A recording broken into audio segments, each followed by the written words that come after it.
About a month ago or so, Rabbi Sherman came home incredibly excited.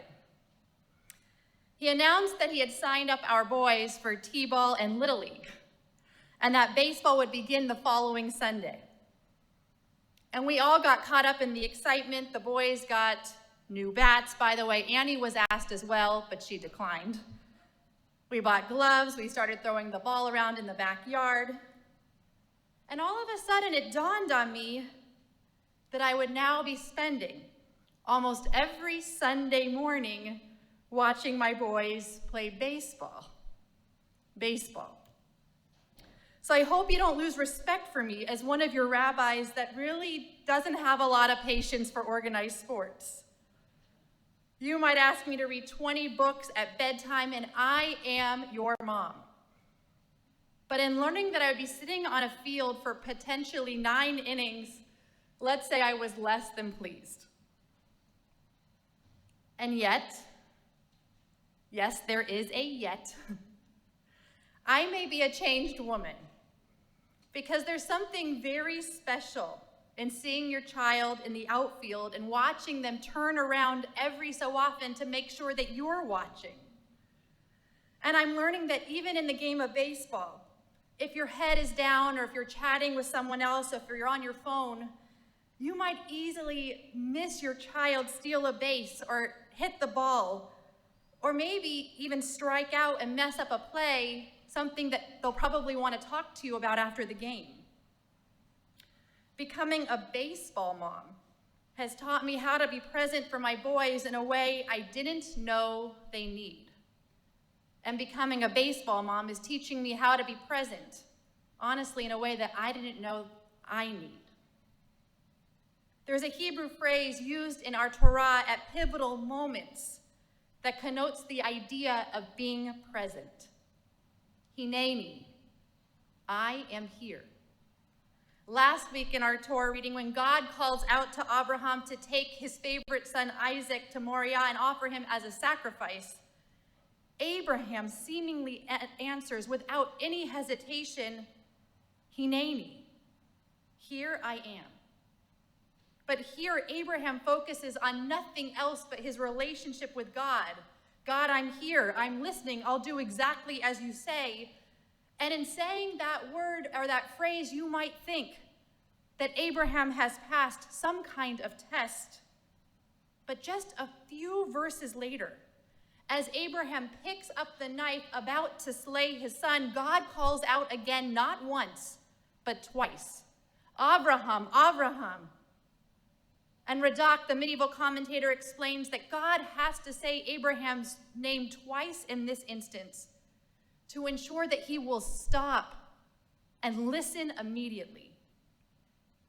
But I offer another explanation. Perhaps God calls out Abraham's name twice, Abraham, Abraham, to remind him that the real test in life isn't only being present for God. It isn't only saying Hineni just for our partner, or just for our children, or just for our job, or dare I say, just for ourselves. But perhaps one of the hardest tests in life is being present in different ways, depending on who is standing before you, and being open to what it is they might need at that very moment. It's knowing how and when to shift our attention when another one takes priority. And in Abraham's case, it may be hard to understand, but for Abraham, it's even turning away from God in order to be present for his son. Author Erica Brown writes a commentary on this very theme.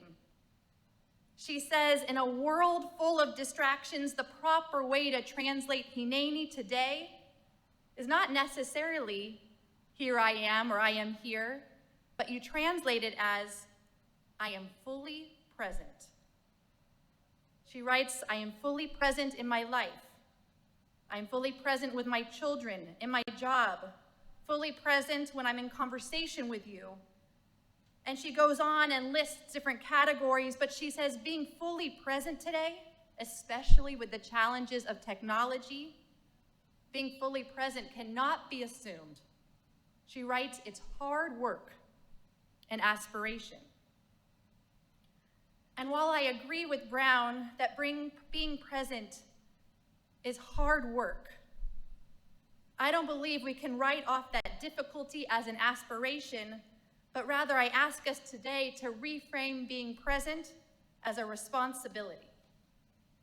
In this week's Parsha, we read that Abraham finds a burial plot for Sarah, his wife who has passed away, and in a paradoxical fashion, you know that the name of the Parsha is Hayei Sarah, the life of Sarah.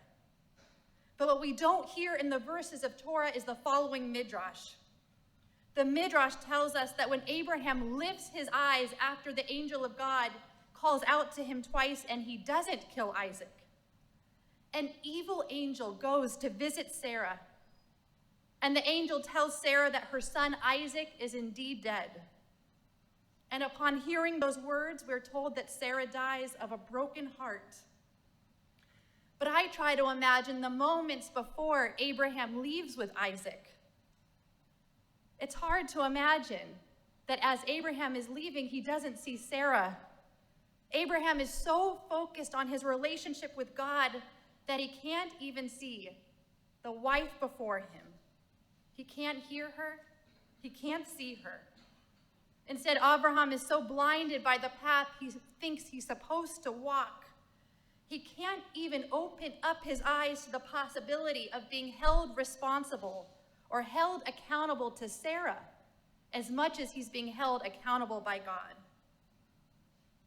But I think this morning, perhaps the stories in the Torah are offered to all of us as a gift so that we don't make the same mistakes.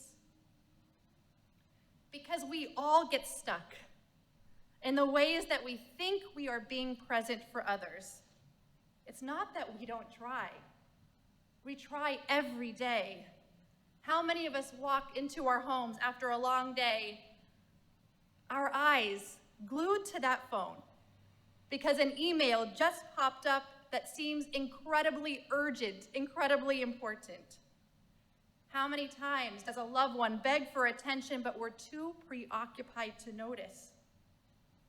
We think we know what our loved ones need. But maybe, just maybe, we're afraid of the answer we will receive if we ask. But what would it look like this Shabbat after services if we ask those that we love the most, what do you need me to do? What do you need me to say, or what do you need me not to say? So that you understand I am fully present in your life, Hineni, that I am right here. Rabbi Joseph Telushkin writes that perception can be as important as reality. He says, you may be sure that you will be there for your loved ones in the most important moments, but ask them if they are confident if you really will be. If your loved ones don't have that confidence, it becomes your responsibility to convince them that you will.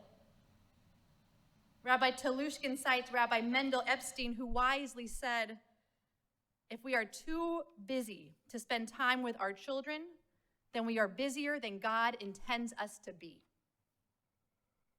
But I slightly reframe those words of wisdom.